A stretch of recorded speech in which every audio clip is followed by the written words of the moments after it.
OAN, please. Mr. President, yesterday DHS came to an agreement with the governor of Oregon to remove federal officers if Oregon State Troopers took over. Mayor Ted Wheeler was noticeably absent from that agreement. Are you confident, sir, that the state of Oregon will be able to quell the protests in Portland? And if the violence does continue, would you consider redeploying federal troops? So our people have done, Homeland Security have done a fantastic job. They went to Oregon a little more than a week ago. The place was a mess. The city, Portland, was just a disaster. You see it, and a lot of people weren't reporting it right. They tried to pretend it was a protest as opposed to anarchists and agitators. You understand what I'm saying. It's a mess. They went there a short while ago, and they saved a federal courthouse that costs hundreds of millions of dollars. And they put a ring around the courthouse, and they saved it.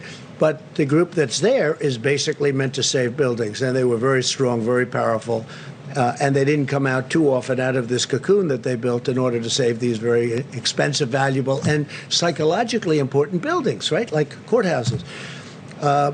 The governor and the mayor, we've been dealing with them, and we think they don't know what they're doing, because this should not have been going on for 60 days. It's not our job, unless in case of emergency, which I consider now to be an emergency, it's not our job to go in and clean out the cities. It's supposed to be done by local law enforcement. Yesterday, the governor worked a deal where they'll do it. We'll stand by, they'll do it, and that's good. Well, it was very good, but she didn't report it that way. What she reported was totally different. She said, I think Trump wants to take over the country. It's crazy. So what happened is our people are staying there to see whether or not they can do it today and tomorrow. And if they don't do it, we will send in the National Guard and we'll take care of it. And we're telling right now these protesters, and many should be arrested, because these are professional agitators, these are professional anarchists, these are people that hate our country.